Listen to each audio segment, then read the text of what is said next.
I'm Sarah Fergani with KENS 5 News Now. A Bexar County Committee chairman has been fired after he reportedly called the county commissioner a derogatory name. Letters to the county judge claim it was said during a private conversation with another member of the same committee. Christopher Forbridge is now the former chairman of the Small Minority and Women-Owned Business Enterprise Board.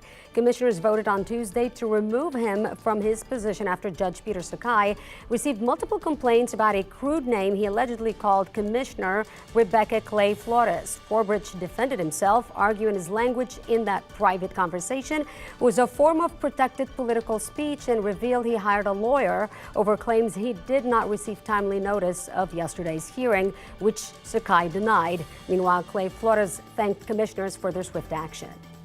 Well, I think there's a learning opportunity here to have a discussion about what protected political speech means in the context of a private citizen in a private conversation that may be in the public square. I'm not prepared to have that because I haven't had due process to prepare.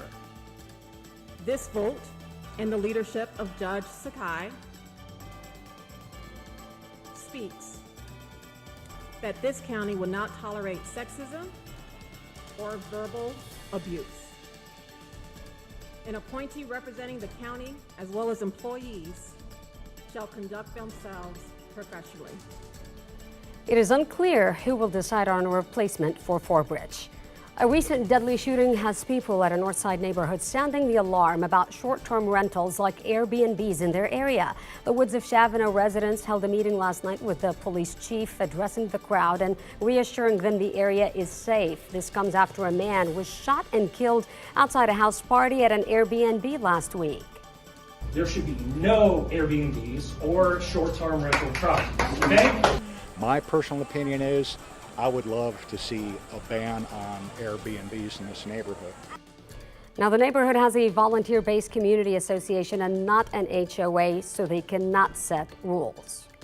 Meanwhile, a nationwide search for a Bexar County elections administrator has begun. County commissioners gave the green light. November's election will be the last election current administrator Jacqueline Callanan will oversee before she retires in January.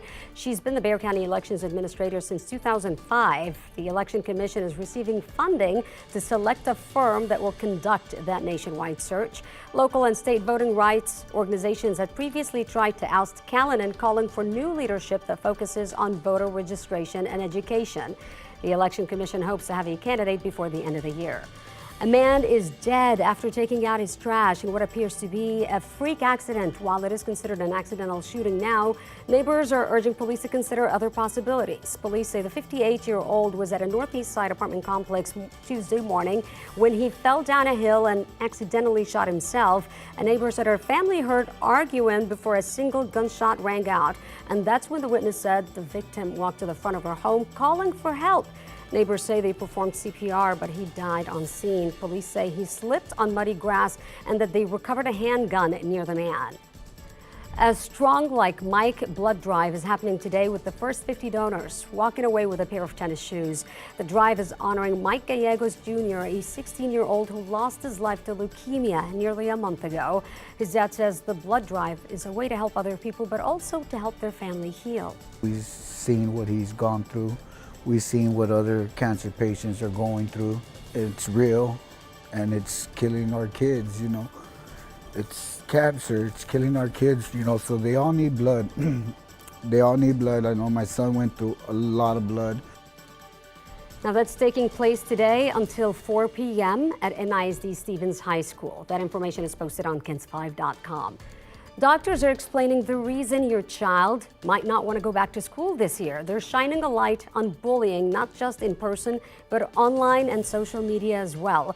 Middle school is a peak period for bullying to happen due to peer pressure and wanting to fit in, but bullying can happen at any age level. Warning signs can include your child's grades dropping, they don't want to go out with friends or talk about him, maybe massive changes to their eating or sleeping habits. Baylor College of Medicine professor and psychologist Dr. Kelly Franco says be open to hearing what your kids have to say. Have open, loving communication with your kid about how are they feeling, what do they feel like happened, how would they like you to respond, and then Dr. Franco says it all starts at home. The results in healthy conflict resolution with parents can help children recognize and set their own boundaries at school. Well, the next time you take your kids to the museum, look for their enhanced Calm Corner. Today's the grand opening for a new wellness station made possible by Little Spurs Pediatrics. The museum says the Calm Corner provides soothing lights, weighted blankets, and a cozy setting for children to unwind. This is part of their Beyond Limits sensory-friendly events, offering inclusive opportunities for children of all needs. They'll be handing out free school supplies during the ribbon cutting today. And that is KENS 5 News Now. I'm Sarah Fragani.